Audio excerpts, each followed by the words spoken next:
Good day, everyone. I'm your host, James Hicks from HicksNewMedia. Welcome to Perspectives in Focus, where we highlight the people, industries, and ideas that are making positive strides within society today. Today's guest, no stranger to the stream, to the show, Mr. Gus Passanante from Basil Law Firm. Today, we are going to continue our exclusive content focused on the legal rights of both individual and corporate investors. In this series, we've talked about toxic lending practices. We've talked about courses of action for remediation as it relates to debt restructuring. And today, we're going to talk about RICO, the Racketeer Influenced and Corruption Organizations Act. As noted, this is a premium session that we're making available to everyone. And we're going to do our very best to ensure that we bring you high value content and that you spend your most valuable asset with us, that being your time. However, only channel subscribers will have their comment viewable by the panel, and only channel members will get their comments pushed to the stream for discussion. Listen, I'm here to moderate, facilitate, and instigate. You guys didn't come to see me. You came to see the man behind the scenes right now. So with that, let's get it in.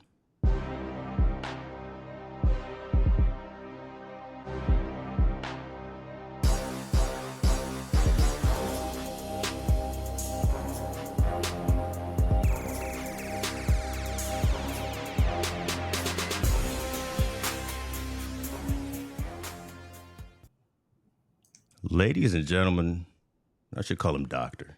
Gus Passanante. When did you get your doctorate yet? The It's coming soon. It's coming soon. No, yeah, right. Gus, how you doing, No, sir? I'm good, James. I'm good. Thanks for having me again. It's always Awesome. Listen, no, this is good stuff, right? And I appreciate you, and I appreciate your team taking the time, and I appreciate the community for raising these issues and these comments, so that we can have this content, this discussion with the folks that are either involved directly and or indirectly with this. But I'd be remiss if I just made the assumption that everyone knew who you are and the organization that you represent. So if you could give that 30-second kind of elevator pitch of who Gus Passanante is. Yeah, of course, of course. So I'm an attorney at the Basile Law Firm. We focus on a lot of corporate finance litigation, and what we do, we've always represented issuers. Going against hedge funds or defending them against hedge funds or private equity firms or venture capital firms, whoever, whatever the entity may be that's making these kind of investments. Um, and what we do is we attack the vehicle, the investment vehicle, and whether it be based on usury or unregistered dealer activity or any of the above. So we've kind of started with that unregistered dealer aspect, and then with violations of the Exchange Act, and kind of the further we moved along, we've kind of gone with the flow, gone with the wind. We had a couple of big decisions, like the 8R-based decision, which kind of like influenced a lot of our transitions, and how kind of is why we are where we are today. And so that's a brief overview of kind of what we do. Awesome. Let's go ahead and get into kind of the context of today's story, right? And it really we're going to fly to 35,000 foot level and maybe dive into some more specifics. But tell folks again the legal definition, and then really from your seat as opposed to from my seat, what RICO is, and if you can explain why it's resonating with us and why we need to have this discussion.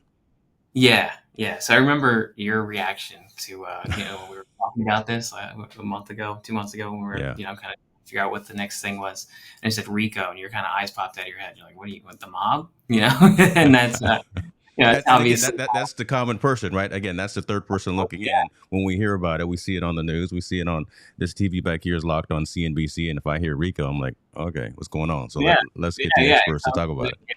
People are going to turn their heads. It's one of those things that people know about but don't really know about. They know it exists, they know it's bad, and um, it's really cool that we've kind of transitioned into this. It's a really interesting area of the law, especially with all the history behind it. Um, I'm sure that when Congress enacted this, they didn't anticipate this would be kind of the way it might be used, but it it kind of covers a lot of that. Not a lot of it. It covers what these people do, and it's kind of interesting to see that this is kind of the direction that we're going, and um, that we're definitely have been seeing success doing this. Let me preface this, right? Because when you say the direction that we're going, now I know that your particular firm, or are you speaking kind of in whole from a generalistic perspective, or were you seeing more litigation conversations happening, or are you just talking specifically about the Basil law firm? Yeah, well, that's a great question. Yeah, so by we I mean us as a firm, Okay. really. Um, it doesn't mean that clients aren't, or issuers or companies aren't now looking towards this kind of remedy because of the way we kind of transitioned our practice. And what we'll do is basically when a client does come to us, we have obviously an intake procedure that we kind of analyze their position, what might work, what might not work, and especially because of now some of the things going on in the Southern District, which we've talked about in the past. Um, a lot of courts have been, or not a lot. It's really just the Southern District of New York that really wasn't kind of jumping on to that dealer argument for some reason. It was we think it'll eventually get cleared up, but it was kind of, we were running into problems. So instead of leading our clients in that direction, we started to think about other ways that we could kind of assert claims on their behalf, and kind of have their you know correct the harm that happened to them. So we obviously have the 8R Bay decision that happened in last October and last fall, and that kind of opened the door. Mm. Okay, so now the courts in New York are finally understanding that this conversion option is going to be, has to be considered interest. It's consideration, and once you do the calculations, I mean, you can get interest rates into the triple digits pretty easily. And you look at the returns on some of these vehicles from these funds, it's not uncommon. And we've spoken about this before because we're still talking about the same vehicle. We're still talking about these convertible notes. And we've talked about it in so many aspects now. We've talked about it in the unregistered dealer aspect. We've talked about it in the usury aspect. And now RICO is kind of a new aspect, but it's, like I said, it's the same vehicle. It's the same kind of agreement. And usury is still a prong of this RICO claim, of this RICO kind of theory that we're developing and we're pushing on behalf of our clients. So it is it's not so unrelated. I think a lot of people who have watched and listened to us talk before aren't going to be completely in the dark. They're going to understand the nature of kind of what goes on. It's really just a different way of kind of asserting our clients' rights. The same kind of agreements, and we're just kind of doing what people do. They're adjusting, and we're adjusting, and we're making it work. Gotcha. And when you say your clients, again, are they more the individual investor, or are they more the corporate entity? Are they more the C-suite? Those types of folks. Where does that delineation of who walks into your law firm that you represent? Where is that? Is it, again, the individual investor versus the corporate investor kind of thing?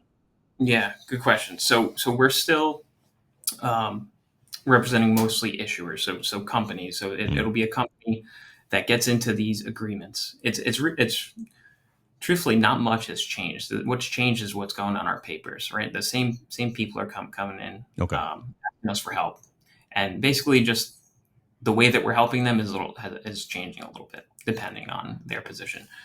So it's still going to be a company that comes in and says, "Hey, we got into this note with XYZ fund. It was for $100,000. They ended up acquiring 2 billion shares because of the conversion discounts that they had in the stock. We don't know what to do. We can't correct it. Our cap table's destroyed. We need to get out of it." The only thing they know is that they need help. So then that's what when we come back and say, here's how we can help. And RICO's especially it's especially I don't want to say dangerous, but it's lethal. It's pretty lethal Okay, because see, yeah, you can't just drop that out there, and I'm a pick on that, right? So we got to dive a little bit deeper. Talk a little bit about why you use those particular adjectives, right? Lethal and deadly. Come on now, we got yeah, to yeah. inquiring minds here want to know, man. So I'll compare it to some of the unregistered dealer litigation, and if some of our audience isn't aware of that, they can rewatch some of our old shows because we spoke about that in depth. But basically, the remedy for an unregistered dealer kind of claim, a claim under 29B of the Exchange Act, you're just looking for rescission. So we're just only thing that we're going to be doing is putting the parties back where they were before the agreement was executed, right? So let's say, for example, it's a $100,000 loan, and the lender ended up acquiring $1 million worth of stock. So in a broker dealer case, right, under a claim under 29B, what would happen is that the lender would get the $100,000 back, and then the borrower or the company would either get the stock back or hopefully a judgment for the value of the stock that they acquired, that the lender acquired. Here, that difference, so it's a $900,000 difference, right? So we're putting everyone back at the same position. It doesn't mean that the company gets to keep everything that was given to them. Of course, there was value conveyed to the company, even though they were harmed in the way that the agreement was drafted and the provisions all went against them. It doesn't mean, they still did receive value. So does that make sense? You're kind of just putting people back on their sides. The difference and the interesting part about RICO is that the harm is trebled. So whatever judgment you'd get for a RICO violation, for a RICO claim, if you successfully state a RICO claim, the judgment's tripled. They say trebled, but it's 3 times whatever the judgment would be. So let's say it's a $900,000 overcharge, and that trebled is now going to be a $2.7 million judgment. You also get the party would also get fees as well, included in the judgment. Okay. So now we're talking, instead of, our broker dealer claims obviously had teeth depending on what court we're in, and now with our RICO claims, the teeth are just a lot sharper, right?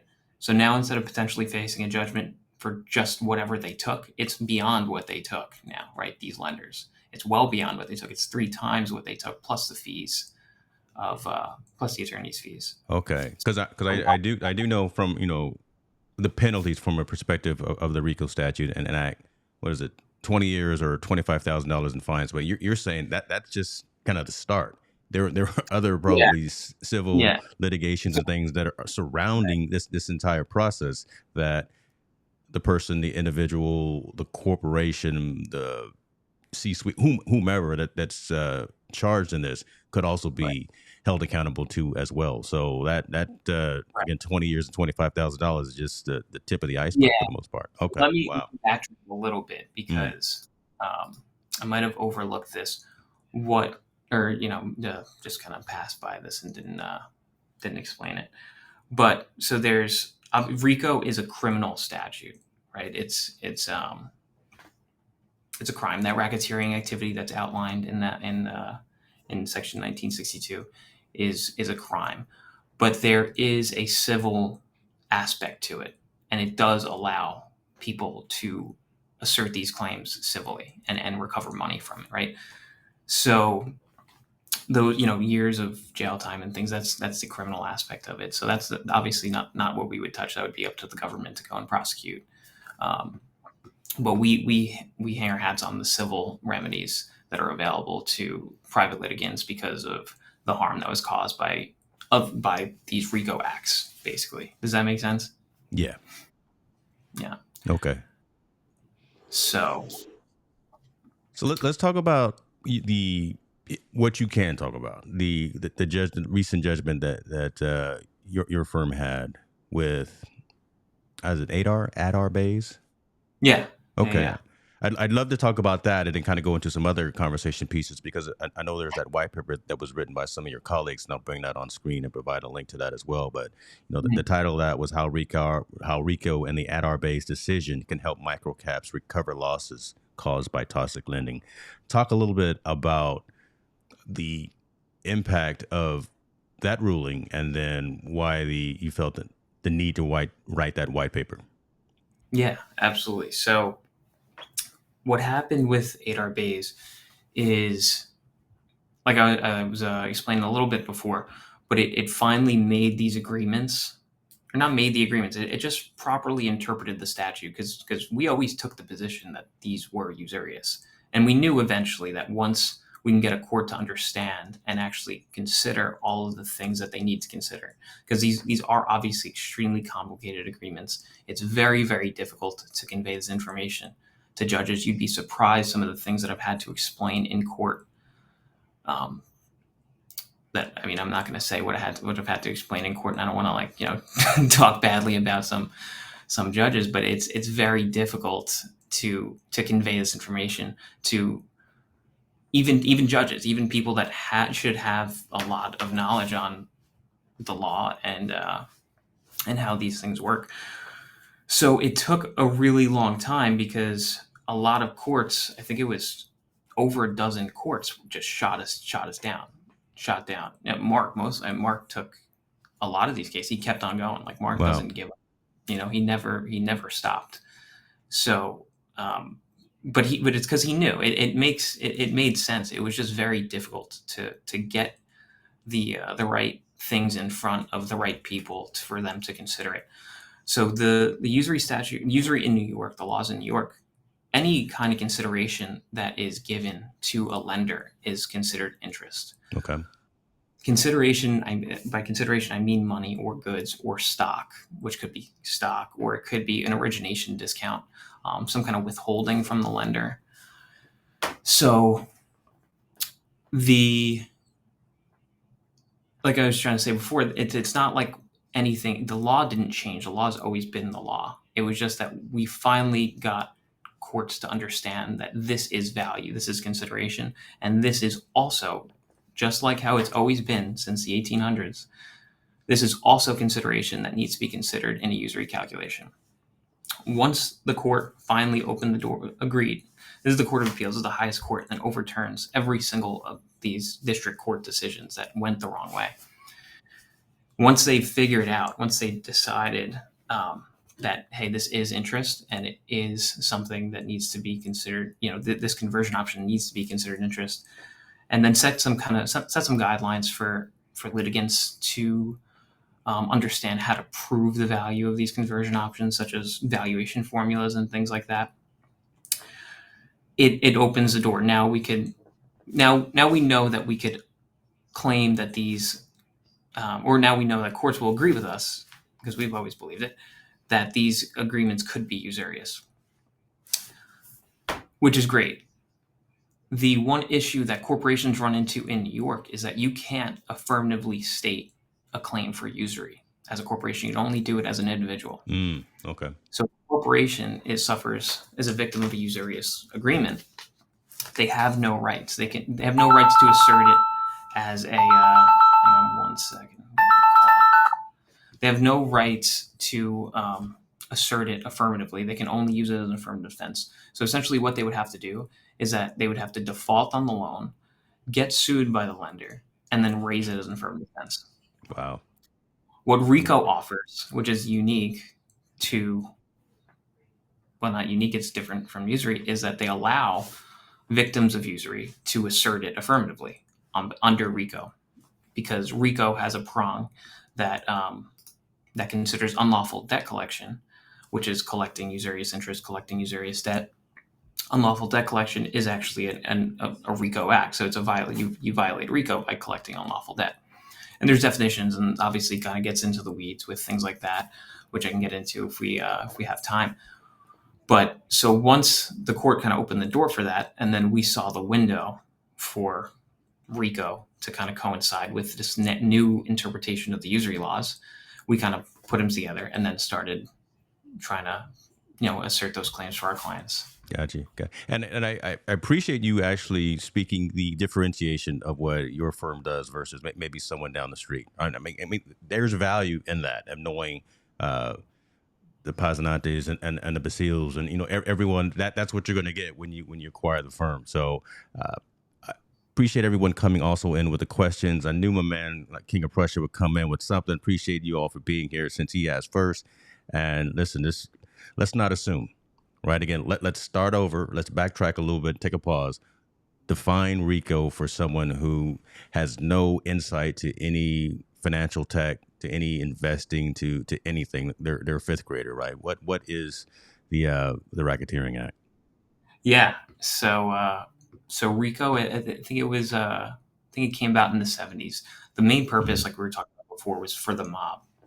So what was going on is obviously these families would hire people to do their work for them, and they had a lot of trouble. Not really courts, but prosecutors and law enforcement agencies had a lot of trouble getting to the person at the top. And it's because the person at the top wasn't really pulling the trigger. The person at the top wasn't going and collecting that money. The person at the top wasn't doing the crime, quote unquote, right? But the enterprise was kind of doing it. So, title of it, Racketeer, Influence, and Corrupt Organizations Act, is basically, it created an avenue for prosecutors to go after a family or an enterprise. They call it a criminal enterprise, and a criminal organization. Go after organized crime groups and go after people, even if they're not the person necessarily, let's say, pulling the trigger. And they tried to make the statute obviously very broad for these purposes because they didn't want anything to slip through the cracks. If you go onto the RICO statute, racketeering activity is defined as, it has a list of, I can't even count, it's probably 100 different kinds of. Oh, is that it? Yeah, there Come you on, go. man. Yeah, You know we do this together, brother. We know. all And different this is kinds. not all of them. These are kind of the most egregious ones. Right. And Yeah. I put this up there, and you got to remember that the words that we use, man. You keep saying pull the trigger, and number two on this list is murder. So we got to watch the words that we use as we describe some of these crimes that are out here for RICO. But yeah, go ahead on, man, and I'll heat this up. No, yeah. So, but yeah, that's super helpful. So obviously, it's a list of things that these enterprises would engage in, and this is the way that they were able to get the enterprise, right? The way that the feds were able to get the enterprise. So, in addition to this, they also allowed the people that were victims of some of these crimes or some of these wrongdoings to go and recover whatever harm that they suffered, because obviously this did involve a lot of extortion, loan sharking, and things like that. So people's property and businesses were harmed a lot, and they wanted to also be able to allow civil, people like us to kind of right their wrongs and figure and kind of recover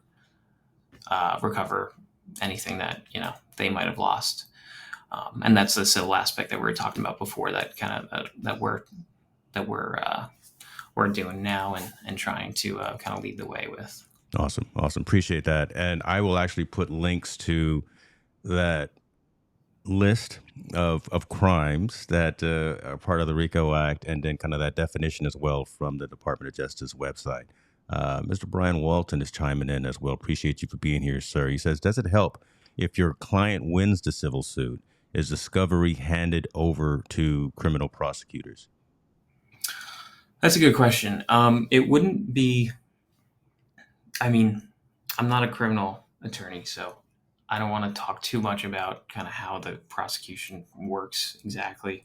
Um, but I wouldn't find it out of, impossible or completely unfathomable for, let's say, a U.S. attorney to contact us and seek some of the documents that we did get in discovery. Mm.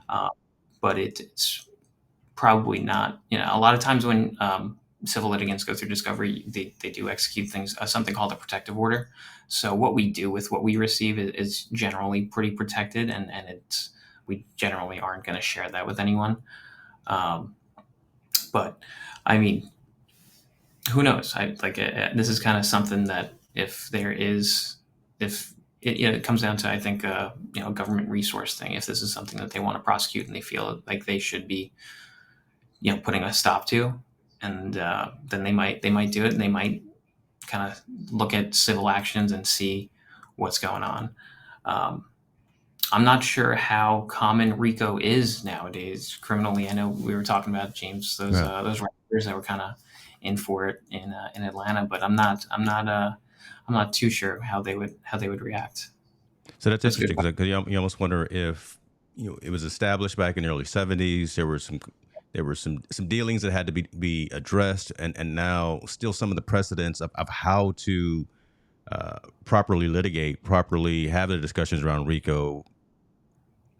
Only a handful of law firms, and I'm just making third person outside assumptions. Only a handful of law firms are actually taking on that proactively and moving forward and into today's time, into today's digital world, right? Again, with crypto and Web 3.0 and NFTs and just the way that other financial organizations are finding avenues to acquire funding and monies and things of that nature. I mean, it's almost like there needs to be an addendum, again, written to the act for the new world order, because all of that wasn't available and around back in the '70s. We didn't have PayPal, Venmo, things of that nature in terms of how you can easily move money back and forth legitimately and illegitimately. Does that make Yeah. sense? Yeah. I totally see where you're coming Mm. from. That's an interesting point, but I will say that it is there is a lot of fraud, like predicate violations for Okay. RICO in Okay. the racketeering activity. Wire fraud, mail fraud, not securities fraud. It's one of the only frauds that you can't that are not included in this in one of the RICO acts, or RICO racketeering activity. But believe it or not, there is a lot of fraud. So I'd be interested to see if maybe one of those fraud predicate acts could cover potential claims under one of those kind of alternative Okay. investment that you were just talking about, and Got some, you. Okay. Interesting. Interesting. Let me bring up another question from Brian as well here. He says, do toxic lenders open themselves up to criminal RICO and other criminal charges if civil RICO claims are brought? And I think we may have already addressed that, but I wanted to be cognizant and aware and bring that question up. Yeah. Like I was saying before, I'm not sure, but I mean, I do. I say the government, but the government are their people, so they're aware of what's going on. They follow the news, and um, I'm sure if this is, like I said before, if this is something that office has the resources to go and do, that it might be something that they follow. And yeah, I think that's kind of the way that I see it. Okay. Okay. Let's get a little bit more to home. Let's talk again a little bit more about what the Basil Law Firm is doing. Quint, good to have you here. He says, is the firm also looking at exploring applying RICO outside of toxic lenders, i.e., kind of FUD findings for those operating in groups? That's interesting. So, And he puts a we caveat, and he says, if you can't answer that, he yeah. understands. So we're obviously always like looking to kind of push the needle, and kind of we're always very innovative. Like, there's not much that we won't try, obviously. Like I was saying, we'd probably, well, haven't really looked into it, but now that kind of just sparked some interest, and maybe I would like to kind of go through that racketeering activity list and see if there is a way that you kind of maybe formulate maybe an enterprise for some of the conduct that some of those posters do. That's a good question. Yeah, I'm I, not I, too sure. I bet Mr. Mark Basil is just squirming in his seat right now, wanting to say something. He's pointing at his computer, and Mr. Bazell, the link. If you want to come in and get on screen with us, you are always welcome, sir. I just have a feeling that he is wringing his hands right now and saying something. I'm not going to make any assumptions, but I love that fact. No, Um, I'm sure. I'm surprised he hasn't knocked my door down yet. He's right next That door. was probably him calling. You're right. That was probably him with some ideas for the conversation. Yeah. Yeah. Appreciate everyone with these commentary and things of that. I see a lot of activity on Twitter. Appreciate that as well. But again, you guys know you can't really engage there, so come on over to YouTube so you can join into the conversation here. He's probably Yo, listen, there. He Yeah. is. listen. I'm just listening to all this stuff, and Gus is doing a great job. We can't really tell you what our plans are going forward, but as Gus said, the whole interaction with possible RICO claims dealing with FUD is interesting. But let Gus handle it. My goodness, ladies and gentlemen, you can't script that. You can't buy that. It was good to see you, sir. At the end of this session, I'll bring up some news, like 'cause I think we're going to have another opportunity to collaborate and see each other. That was pretty cool. That was pretty cool. Quint was asking another question, and he was saying, "Has your firm had a chance to look at the FINRA charges against Bank of America and what they are doing with OTC companies?" Oh, I did not get a chance to look at that. I do remember seeing some of that stuff on Twitter. How about this? Next time we talk, I'll make sure that we cover that because I haven't gotten a chance to look at it. But it is interesting. I'm sure I have an opinion about it. Definitely, definitely. Brian saw the man come in, the man, the myth, the legend. Yes, and listen, we give kudos where they are due. It's good to have you on, sir. Penny, for your thoughts. Assuming a judgment is received from a RICO claim, what are the enforcement options available for the companies to collect on said judgment? That's an excellent question. Yeah. So what you do with any RICO judgments aren't different than any other judgment you might acquire through trial or default. However, you acquire a judgment from a court, judgment's a judgment, and ways that you can kind of collect on it is what you'll do is try and attach it to the judgment party's assets. So whether it be real estate or some other kind of asset, you're going to try and slap a lien on any property. Obviously, you're going to look for bank accounts, brokerage accounts, especially in our case, brokerage accounts, I'm sure would be extremely valuable for a lot of the parties that we go against. So we would, you'd go through that process. It's, you acquire a judgment, get a lien, and then you go and collect. Awesome. Quint, I see this question that you just positioned, and I'm gonna save that for last. I do want you to know that I saw that, but that's an excellent question. I'm gonna let Gus kind of do that in his summary. Let's talk about this, man. Right, because we've talked and we've addressed some questions. We've talked very high level, but again, I want to hone in and I want to be kind of laser focused on why, the WIFM, the what's in it for me, not necessarily me, but what's in it for everyone, right? And what's the problem? What's the question that we're solving for the audience by having this particular session, right? What's that value that the people that are listening, watching now live and then on the replay that they can take from this particular discussion about RICO? One, and then what can they take from this discussion about what your firm is doing as it relates to RICO, if that makes sense? Yeah. So a lot of our audience is a lot of retail shareholders. I know a lot of people that I interact with on Twitter are shareholders of some of my clients. So I think it is, I mean, the world's kind of crazy like nowadays, how you can kind of just speak to, the way that we have access to kind of communicate with so many people at one time. It's pretty impressive, and it's given a lot of people a lot of interesting opportunities, and it's obviously harmful at times, but also has given people a lot of benefit. So what I like to the reason I kind of like to discuss this is because I do know that there are a lot of active OTC companies management a lot of management professionals that are active on Twitter, and they do interact with their shareholders. And of course, their shareholders do, and as they should, have a huge influence on what management, like what decisions management might be making, and what steps they might be taking.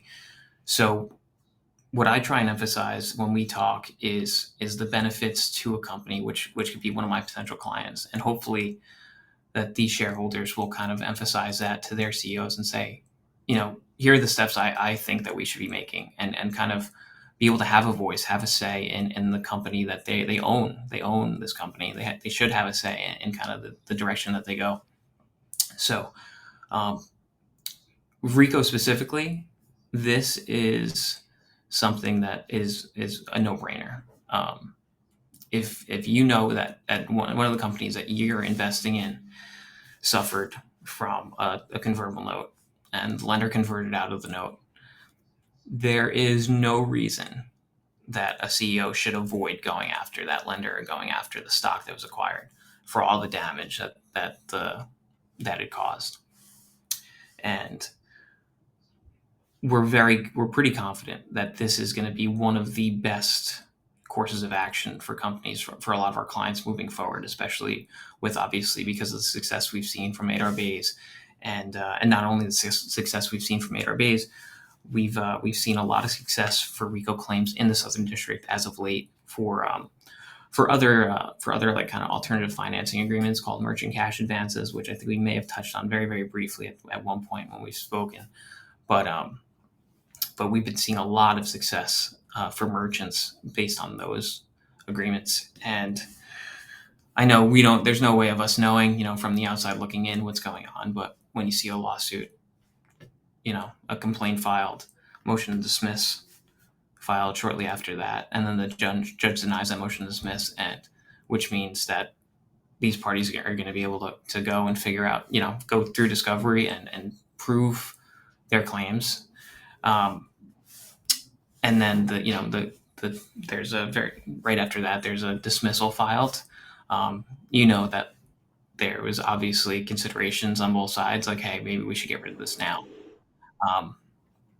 And like I was talking about before, because RICO is so lethal, it's almost a no-brainer for a lot of these funds that have done the wrongdoing, that to get out of it early. So it's something that a lot of, not a lot of, every single CEO that has gotten into one of these agreements should be doing this right now, should be going through their books right now and making sure that there's nothing left on the table that they can go get. Shareholders should be doing the same thing. Shareholders should be going through financial statements and making sure that there's nothing left on the table. And if there is, they should be making sure that they're communicating their thoughts to management of the companies that they own shares in. And another thing is, and then the reason why I'm saying it should be done quicker rather than later, is because there's obviously statute of limitations for a lot of these issues. For RICO in particular, it's a 4-year statute of limitations. Okay. So every day that goes by, you could be leaving more and more on the table as a CEO of a public company that suffered from one of these, as a victim of one of these usurious agreements. So that is that's kind of my take on it. Cool. I mean, and I appreciate the homework that you gave us as well, dropping that gem, that be proactive, even from the individual investor perspective, right? To ask the company these particular things, right? If they are in any way, shape, or form involved, or could potentially be involved in some of these situations, right? Again, we can't just blindly invest in these organizations and in these companies just because I invest in Starbucks because I drink there every other day, but I still need to ask those questions, right? When I go to those shareholder meetings or when I submit my proxy, whatever the case may be. Again, that's that homework, and that's that gem that a lot of folks, hopefully, let's not assume, right? Let's be proactive where we put our hard-earned dollars within these organizations. Mr. Walton, I apologize. Mr. Walton asked another question. RICO is by definition a mechanism to go after a criminal organization. Is there any discussion bringing in transfer agents, bad prior management, etc., if there was collusion between them all? Yeah, that's a really good question. So we have... Listen, the community here, brother, is on top of it. They're going to ask good questions. Yeah, these folks are the real deal. I know. That's a really good question. We absolutely have considered um, what people are part of this enterprise, right? Um, and it's interesting. There's obviously a lot of moving pieces to this, but RICO itself, it's since it is so lethal, there are some I don't want to say hurdles, but there's something called I would put it this way. There's something called a culpable person requirement. Basically, there needs to be a decision maker that that could be held liable for a RICO violation on the civil side, right? So, would it be fair, for example, let's like put it this way, would it be fair for um, a TA whose job is to transfer stock when they're told to transfer stock, um, if they were to be able to be held liable for something like RICO because there was a few of those times where they transferred stock? I don't know. I'm sure there's obviously arguments on both sides. Like, how much of a say did they have in this organization or this enterprise? We've thought about absolutely bringing in attorneys is a big one. Attorneys who write the opinion letters to release the stock, right? By that I mean, it's kind of, I don't want to get too much in the weeds, but when a lender acquires stock through a conversion, the stock's restricted because it's not registered. In order to sell it, they need to get something called a Rule 144 opinion letter that would basically notify the transfer agent saying, hey, this stock, it meets a Rule 144 exemption, so it doesn't need to be registered. You can issue it free and clear of any restrictions. So, which means that when the lender acquires a stock, they could sell it immediately. There are times where we've thought of bringing in the attorneys who may have a little bit more of, be a little bit more in the know of kind of what's going on with the lender. The further you get away from the lender itself, the more attenuated they are from the wrongdoing, from the RICO, from the unlawful debt collection. So it's kind of it's a little gray. But that is a good question. It's absolutely always something that we're considering. And obviously, us, like if we can name somebody, we're going to do it. So it's not a question of. We were about to get into a little situation as well, right? This particular week, I had I put the bat signal up, and the Brazil law firm was ready to swoop into action, but I no longer seem to have that issue out there in the social media landscape, which is fine, but. Funny how things work, right? Funny how things work. And we'll leave it at that. We'll leave it at that. I think some folks listening and watching understand and know what I'm referring to. But it's a good thing to have friends in good places. So let's do this, right? The idea behind this particular segment and session and category of content was really to be, and we're taking that hashtag lunch with a lawyer, LWAL, right, was to give 45 minutes to 50 minutes of conversation around specific topics, ideas, and information that resonate with the community. So I want to be cognizant of your time, and I want to be cognizant of everyone else's time as well. But let me end with this last question that was actually brought up by Quint. And his statement was, how does the community work to get your message out, right? How do we help get your name out there for other OTC companies that should be utilizing you and the services that the firm is providing? And I like his statement as well, where he says, he wants to be respectful by not spamming everyone on social media. But again, how can the community be proactive in just spreading the message about what it is that the team is doing? Yeah. So I appreciate that, Quint, that you want to be respectful by spamming us, but you can spam us all you want. We don't care. It's not a big deal.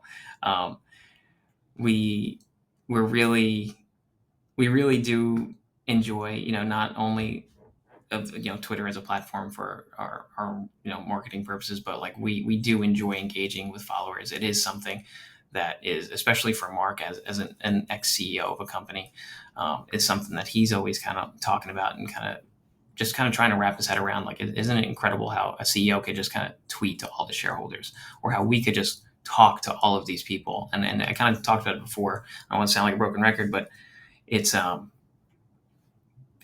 the internet is really just an incredibly powerful tool if you use it the right way. So I think that that Twitter is a good way to contact OTC companies. But if you are a shareholder of a company in particular, I know it's not uncommon for even my own clients to respond to their shareholders in emails. If you do have an email address, and say, hey, I saw this on the books. I saw that you guys suffered, or, the company, we suffered, if a shareholder was talking to a CEO, we suffered because of a note with this company or this fund or something like that. So I don't think email is a bad way to communicate either. But Twitter has been really good to us, and we have met like a lot of great people, including you. And we met through Twitter. A lot of really like great support that we've always had from Twitter from a lot of people like Quinn. So it is, I think that everyone does a lot for us, and they do a good job of kind of getting our name out there. And I really want to say thank you, and I appreciate it. Awesome. Thank you, sir. Was there anything in particular that you had front of mind that you wanted to continue to discuss before we wrap up this particular session? Yeah. So you're saying for this session or for the next one? Well, for this one in particular, we can't give them everything right off the bat, right? We gotta keep feeding them and bringing them back. Yeah. For this one, it's really the statute of limitations issue. We've noticed. So the reason why the statute of limitations is kind of coming up a little bit is because 2 years ago, it was in 2020, June of 2020, was that first broker-dealer decision that kind of exposed this business model, this toxic lending business model that's been around for years, for a long time. There's plenty of notes that took place, were executed and fully converted more than 4 years ago. About 2 years ago is when this business model was really getting called into question, like the legality of the business model on at least the broker-dealer front, and now even more so on the usury front. So we've seen a lot of funds who have traditionally been in this business almost exclusively with this convertible note business, kind of restructuring their deals. Is it different? No, it's the same thing. And these people are always going to do the same thing. They're going to structure it a little bit differently once they get caught doing it, the way that they've always been doing it. Always how it'll always be this way. So what I have been seeing is that I would find it pretty uncommon for any more convertible notes to have ever been executed after that 8-hour-based decision. I think we spoke about this before. We had a client who had a choice of law provision amended in their agreements the day 8-hour base came out, right? So they're going to do anything they possibly can to kind of skirt this and protect themselves, So, what I really like to stress enough is it'd be really horrible if, a company does come to us and say, hey, I want to do something about this. And it just ends up being 4 years and 2 months outside the period, the statute. So it is important to, make sure that if something did go wrong, you don't have forever to do something about it. So that's something I'd definitely like to emphasize. And if anyone's going to take anything away from this today, it should be things like that, and all the company could really, really benefit from going after and trying to recover what was taken from them. Cool. CEOs and CFOs, pay attention to that statement right there. Brian's got another question here. Can you explain the service process? What happens if a defendant can't be served? Also, when and how possible settlement discussions might occur once a complaint or service is rendered? So first, I'll do the service issue. If we can't find a defendant, that's never happened to us. Mm. If we really can't find one, I guess I know what traditionally lawyers will do is they'll hire a private investigator to go track them down and make sure that they get served. I think there's also there's kind of there's carve outs in the federal rules at least that will allow kind of alternative means of service. I know you can kind of like might be able to nail call it I think they call it nail service or something, but basically nailing the summons and the complaint on their door. You can leave it at their place. So there's some alternatives, but if you can't find someone, I would imagine we'd probably hire a private investigator, but we haven't had to do that yet, luckily. Believe it or not, a lot of times the parties will just waive service. It's Okay. not super, it's not like the movies. No one's like running away from someone who serves them. That's key right there, right? Again, because folks have that idea of someone getting you as soon as you walk out of the bathroom or something, saying you've been served. No, it's not like that, right? Not that I've been served or anything, but sometimes when I ask a party to waive service, they might be like a little adversarial, and be like, "What do you mean I'm getting sued?" But a lot of times, if you know their attorney, you can reach out to their attorney, "Hey, do you want to accept service?" And I try and keep like a civil, cordial relationship with even opposing counsel. I'm not gonna achieve anything more for my clients by being mean or being an asshole. So right. I try and keep it cordial, and it's they understand that I'm working here, and this is I'm doing my job, you're doing your job. Let's figure things out. And of course that helps with a lot of settlement discussions too, because I am a reasonable person. I do like to kind of explain a position, obviously like advocating in the best way for my clients. But I don't know, I like to say get a little further with honey than you will with vinegar, right? Or something like that. There it is right there, ladies. But there's the tag for this whole show right here. Forget anything else. Get more with honey than you do with vinegar. And I'll say you do your due diligence. Folks within this community understand when we say that. So appreciate that. Gus, this was awesome. Right? This was I think a good jumping off point in terms of, again, like I said at the beginning, right? We're going to fly at the 35,000 foot level. We're going to get kind of some precedents. We're going to talk what, we're going to talk how, we're going to talk why, get into a little bit of specific, but I'm glad we had some poignant questions from the community about some of the situations either they're seeing or they're involved in, or, that they just had inquiries about. So, I'm biased, but I thought this was great. Talk to me about what you thought about this particular session as we move forward. It was awesome. I'm excited to continue this and kind of be more. Also, kind of like I'm open to kind of like expanding what we talk about a little bit too. Yeah. I'm excited to kind of get into more different things, especially if it's going to be a once a month thing. If I don't have an update, I'd love to kind of like hear from some of our audience and say, okay, can you talk about this? Like, about the Bank of America thing. That's something I think I find that interesting, and I think it's something cool we kind of have a discussion about and maybe talk about how it relates, or maybe it doesn't relate to what I do at all, or and just kind of have discussions, like open discussions like that. I think it's valuable, especially for a lot of retail investors, to kind of be in the know and kind of know what we're up to, and kind of like the times, and stay updated. Exactly. I mean, and these conversations are, and again, I harp on this a lot. These are above the noise level, right? Because there's so much going on from either social media or from a content creation and content sharing perspective that's just, in my opinion, noise. I want to make sure that we bring value to folks, especially when they're spending that most valuable asset that they have, time, with us. So to have you and to have Mark peek his head in there as well was, come on, man. You can't get much better than that. Listen, I think we're gonna see each other in a couple of days, right? Let's talk about that. We might. I got plane tickets. I got hotel reservations. Every time I go to Vegas, I start chasing Vanna White, though. The Wheel of Fortune. Let me make sure I say clearly what that is. I chased the Wheel of Fortune slot machine. So we are going to be there. I'm gonna be there. You gonna be there?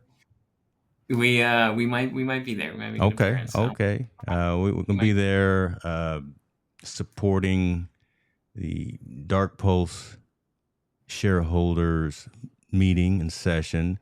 I love it, man. When we talked about this ahead of time, keep seeing these notices and emails and tweets from, and no shade, no hate to Mario Lopez and Fred Durst, Limp Bizkit. You know, shouts out to Limp Bizkit. I got them on my gym soundtrack too. And then, you know, DJ Scribble. But listen, Gus Passanante, Mark Vasil, James Hicks, we're gonna be in Vegas. We might have our own little pop-up meetup for the community. Just saying. If anyone's near Vegas at that particular time, just saying, hit us up. I'm just gonna drop that right there. I'm gonna drop that gem right there. I better go before I get in trouble. Gus, tell folks where they can get in touch with you, man, before we close out, and how maybe what we'll talk about next time. Yeah, you guys can reach me on Twitter. My DMs are always open. I'm pretty responsive.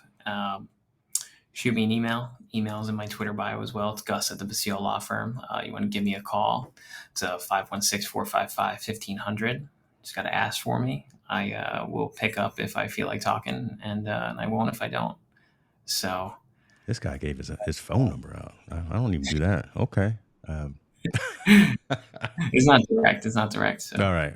There you go. It's all good, man. Appreciate you. Appreciate the time. Appreciate the conversation. To the community, I appreciate you as well. If you found some value in this, please tell someone. Give us some context and some feedback for what you would like us to talk about next as well, because we are going to do this lunch with the lawyer session once a month, and we've already got a couple of ideas. But again, always want to be cognizant of the community and bring stuff that you want to talk about. That being said, Gus, be good to yourself, and I will talk to you soon, my friend. All right, James, take it easy. Thanks for having me. Be well.